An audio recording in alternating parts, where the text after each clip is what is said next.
बंधुगण आज आपण को गोटे सुंदर वीडियो कहबी आपण मनोयोग पूर्वक शुणु। आज सुंदर श्लोक गोटे आलोचना करवा। गजानन भूतगणाज सेवित कपीथ जम्बू फल जालु भक्षण उमासूत शोक विनाशकारक नमामि विघ्नेश्वर पाद पंकजम। बंधुगण आज यही श्लोकटी आपणकर बहुत उपकार आसब। आपण मनोयोग पूर्वक शुणु। जुक्ति जुक्तं वचोग्राह्यं बालादपि सुखादपि जुक्तिहीनं वचोत्यागं बुद्धादपि सुखादपि। आउ थे शुणु। जुक्ति जुक्तं वचोग्राह्यं बालादपि सुखादपि जुक्तिहीनं वचोत्यागं वृद्धादपि सुखादपि।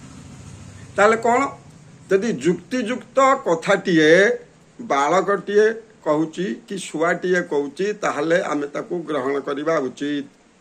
कारण सेटा जुक्तियुक्त कथा जीए कहूना कहीं आमे ताकू ग्रहण करवा।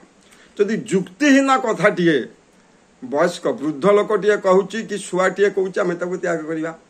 ताले जो कथा को आमे ग्रहण कले हमर क्षति हबो से जीए होना कहीं ताकू जदि कहूता आमे ताकू त्याग करवा।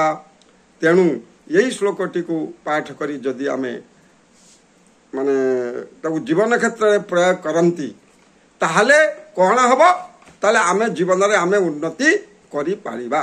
तेणु आपण माने जुक्तियुक्त कथाटी को ग्रहण करिवे, जुक्तिहीन कथाटी को त्याग करिवे। सेडू जीए कहूता होना कहीं से बालक हो छुआ हो कि बुढ़ा हो कि जीए हो जुक्तियुक्त कथाटी हेले आमे ताकू ग्रहण करिबा। जति जुक्तिहीन कथाटीए होता है ताकू आमे त्याग करवा। हेला आजिर श्लोकर सारांश। आपण मनोयोग पूर्वक शुणिले ताकू जीवन क्षेत्र में प्रयोग कले आपणकर उन्नति साधित भाव रहुची। नमस्कार। जय जगन्नाथ, जय जगन्नाथ, जय जगन्नाथ।